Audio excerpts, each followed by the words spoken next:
Ooh, it's like a little campfire. Come try it, it tastes gooder. Hi, this is Chef Sarah, and today we're going to be making a fire roasted red pepper cashew sauce. These are items you can get at your local grocery store, and it's a super versatile sauce. You can put it on chicken, pasta, vegetables, anything you want to, and you can serve it hot or cold, and it's super duper simple. So we're gonna go over the ingredients. I have here some cashews. They can be salted or unsalted. If they are salted, just make sure you adjust your salt levels. So I've got about a cup and about a half a cup of warm water, and these need to soak for a couple hours. It's not terribly important, but you can let them soak in their bed. They get softer, puree smoother. I have a large lemon. I'll probably only use about half of this one. Then I have bell peppers. Red, it'll just make your color a little different. So if you want to go all bright, vibrant red, you can do that any color you want to. Then I have some extra virgin olive oil, a couple of cloves of garlic, smoked paprika, some salt, and nutritional yeast. If you've never used nutritional yeast before, it's not so much an active yeast as it is a flavoring. It kind of tastes like cheesy. I think it tastes like buttered popcorn, and it adds that buttery, cheesy flavor without any dairy, so that's kind of cool. All right, so the first thing we're going to do is char our bell peppers. We're going to char them until they're black all over. You're going to think it's gone way too far, but it's not. We're going to char it, and then we're going to peel it. I'll show you a trick on how to get those peels off a little bit easier. All righty. If you don't have a gas burner, you can use a broiler. Throw it under the broiler for, I don't know, 5-10 minutes, however fast your oven works. Or you can do it like super hot cast iron skillet, either dry or with a little bit of oil, and just leave it until it gets some really good color. If you do use gas, be careful. You can hear the crackling right away. That's a good thing. You just leave it. Give it maybe a minute or two before you decide to turn it over. It kind of depends on your stove. If you have a stove that you know just really gets hot, turn it more often. If you're at a medium to low heat because you're kind of worried, you can put it on there a little bit longer. This one is full blast.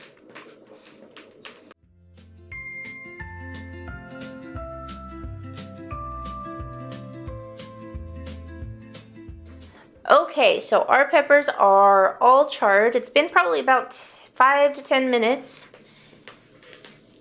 See, it is all black all over, and this is good.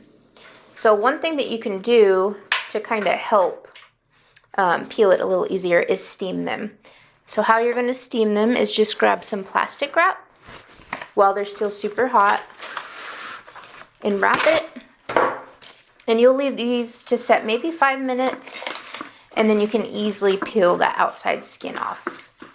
Okay, so we got our peppers all peeled. It's okay if there's a little bit of black left on there. It gives good flavor. You just don't want it to taste like a house fire. So we'll get most of it off of there. This is perfect. There's a lot of schools of thought if you should use the seeds or if it matters. I don't care if a few seeds gets in there. That's not a problem for me. We're going to blend it anyway. I suppose it could get a little bitter if you put all the seeds in there, but it's not a big deal. Okay, so I can just peel this off anyway. You can take it apart. It doesn't have to be beautiful. And then I'm just going to drop these things right in the blender. Give them a little help. If you know your blender, you know what it can handle. So if you need to chunk it up smaller so your blender can do its job, you can chunk it up smaller. You can also use a cutting board. Probably a little bit safer. Okay, got peppers in. I'll wipe my hands off. I got seeds everywhere. And then we're just going to kind of start assembling with our list of ingredients here. So we have the cashews, 1/2 cup cashews. I'm sorry, 1 cup of cashews, 1/2 cup of water. And then I have about a 1/2 lemon or 2 tablespoons-ish of lemon juice. Nutritional yeast, we're going to do something around a 1/4 cup. And then we have also about a 1/4 cup of olive oil, 2 cloves of garlic, 1/2 teaspoon of salt, and 1/2 teaspoon of smoked paprika. So we're just going to layer that in the blender cup. No specific order.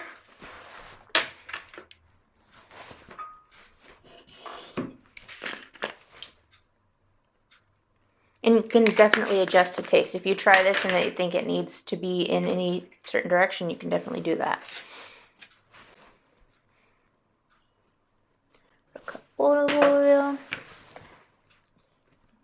Spices. Okay.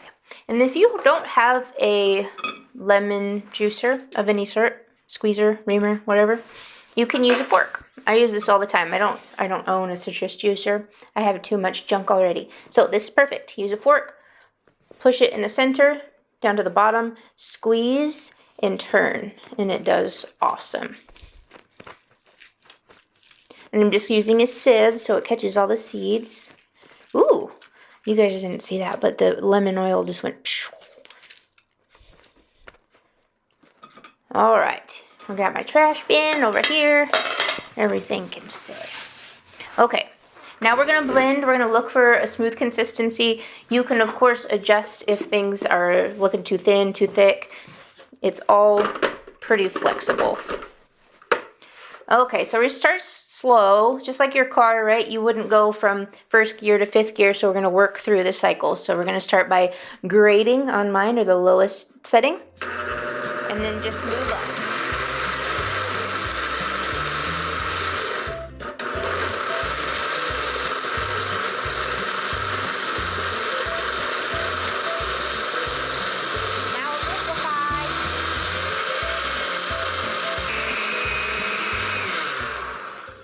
Okay, so it looks like it's the desired consistency. You can definitely test it out and see what you like, but I like this. This is good. I would really think this would be good on some fresh pasta with a little pasta water. Throw this in, let it thicken for a minute, would be very good. So you can see this is nice. I like this. I had some lemon juice in the bottom of that, but that's okay. Yes. And the cashews, because they weren't so super long, will continue to absorb a little bit of the water, so it'll get a little bit thicker as it sets. If you soak your cashews for a super long time, they should be a little more hydrated, and what you see is more what you will get. Thanks for watching. I'm Chef Sara. Enjoy your sauce.